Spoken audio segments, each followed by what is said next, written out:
Is the day Republicans in the Senate unveil their proposal in their health care bill. Let's listen to the majority leader of the U.S. Senate, Mitch McConnell. Does it sound like Obamacare is working? They said it wouldn't increase choice. They said it would increase choice. They said it would increase choice, but of course it didn't. This year, 70% of American counties have had little or no choice of insurers under Obamacare. Next year, at least 44 counties are projected to have no choice at all, meaning, yet again, Americans could be thrown off their plans in states like Missouri and Ohio and Wisconsin. Does it sound like Obamacare is working? Now Democrats would tell us it'd be wrong for the Senate to actually address these problems in a serious way, while the law they've defended for 7 years teeters, literally teeters on the edge of total collapse.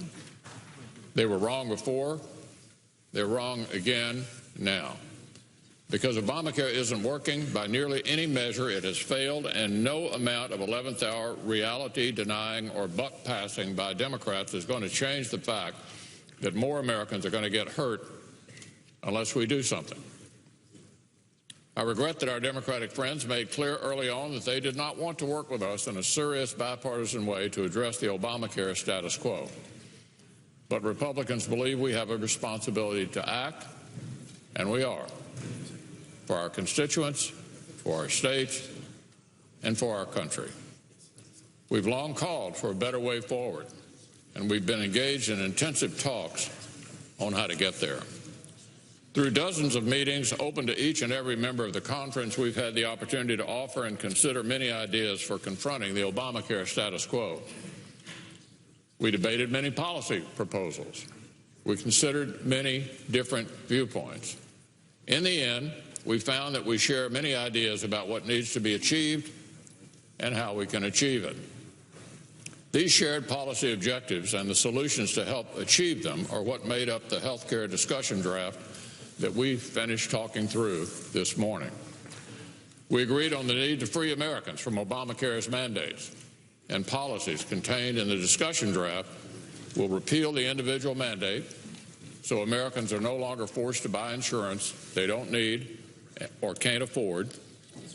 We'll repeal the employer mandate so Americans no longer see their hours and take-home pay cut by employers because of it. We agreed on the need to improve the affordability of health insurance, and policies contained in the discussion draft will do that. It will eliminate costly Obamacare taxes that are passed on to consumers so we can put downward pressure on premiums, expand tax-free health savings accounts, and deploy targeted tax credits so we can help defray out-of-pocket costs, and shift power from Washington to the states so they have more flexibility to provide more Americans with the kind of affordable insurance options they actually want. We agree on the need to stabilize the insurance markets that are collapsing under Obamacare as well, and policies contained in the discussion draft will implement stabilization policies so we can bring financial certainty to insurance markets and hope to Americans who face the possibility of limited or zero options next year under Obamacare, and ultimately transition away from Obamacare's collapsing system entirely so more Americans will not be hurt.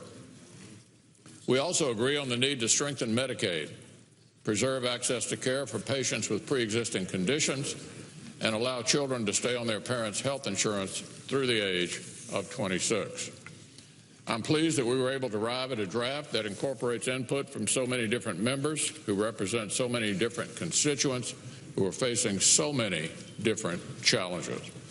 The draft containing the solutions I mentioned, along with many others, is posted online, and I encourage everyone to carefully review it. There will be ample time to analyze, discuss, and provide thoughts before legislation comes to the floor, and I hope every senator takes that opportunity. Next week, we expect the Congressional Budget Office to release a score.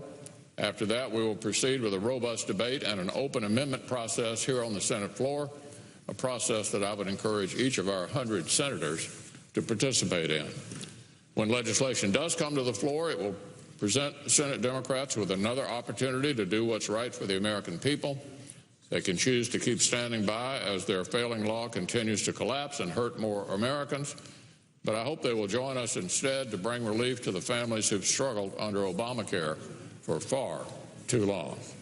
Either way, it's time to act, because Obamacare is a direct attack on the middle class, and American families deserve better than its failing status quo.